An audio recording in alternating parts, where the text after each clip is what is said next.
What's the good word, Joe? So we have another scouting breakdown for our 2023 New York Jets Undrafted Free Agent class.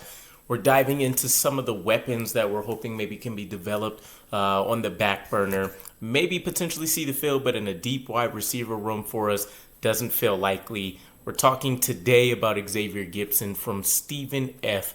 Austin, 5'9" receiver, 189 pounds. And the guy brings a lot of production. He brings a lot of various skill sets that could help him stand out. And even if he doesn't see the field in year one, definitely give him an easy path to playing time in year two when we look to change up some things due to cap space as well as weapons potentially leaving. So he originally committed to SMU, which a lot of people found fascinating because that's an FBS division program, whereas SFA, Stephen F. Austin, is an FCS school.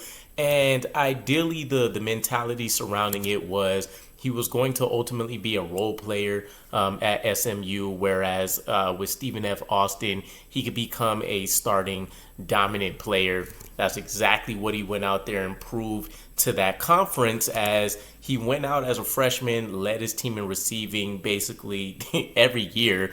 He finished his career as the WAC, I think it's the Western Alliance Conference, Offensive Player of the Year in back-to-back years, which basically was his junior and senior season. So when it comes to these lower school or smaller school guys, and you think about some of the bigger names like, the Khalil Macks of the world to come out, you want to see them absolutely dominate their division to even generally get a chance. Now, Khalil Mack's a huge outstanding, a huge outlier, and the fact that he was able to go high in the first round.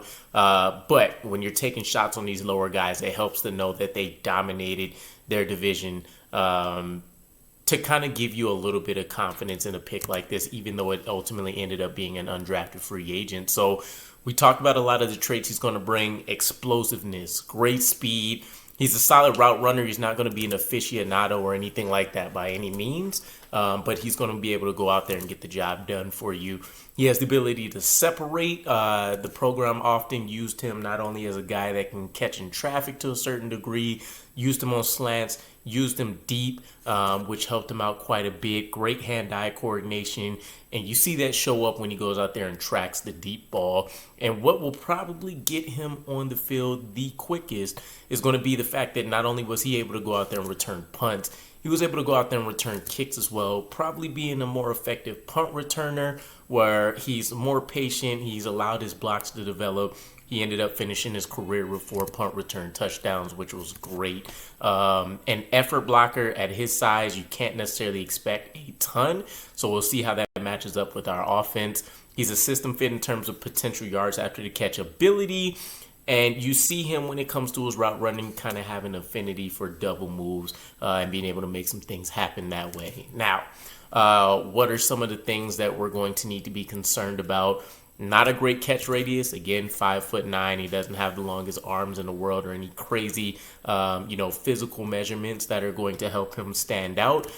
So, part of that catching traffic, those 50-50 balls, those are going to be a huge concern. He's not going to be able to defeat NFL press coverage more often than not. So when you talk about his utilization, mainly a slot receiver where he's not going to have a guy right in his face immediately, and probably a gadget player, jet screens, those different kind of things where you get him in the backfield in some space and try to hope he can make some things happen.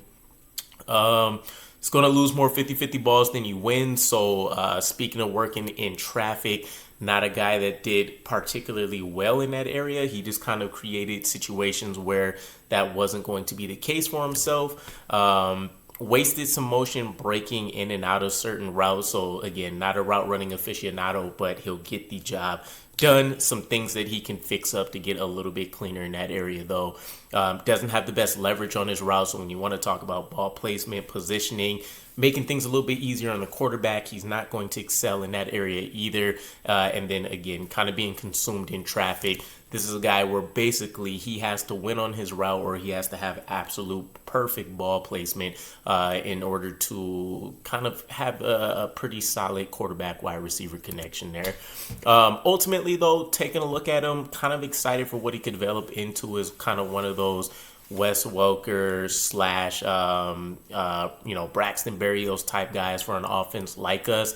Best pro comparison that I ended up seeing, though, was a John Brown type player. So taking a stab at a guy like this as a UDFA, pretty solid move. He's not even the most well-known receiver that we're going to have as an undrafted free agent, though. So we'll see if he makes any noise. We won't know about that until probably phase 3 of the offseason, since Robert Saleh usually forces rookies to do a lot of conditioning early on in minicamp. But let me know what you guys' thoughts are, and I'll catch you again. Peace.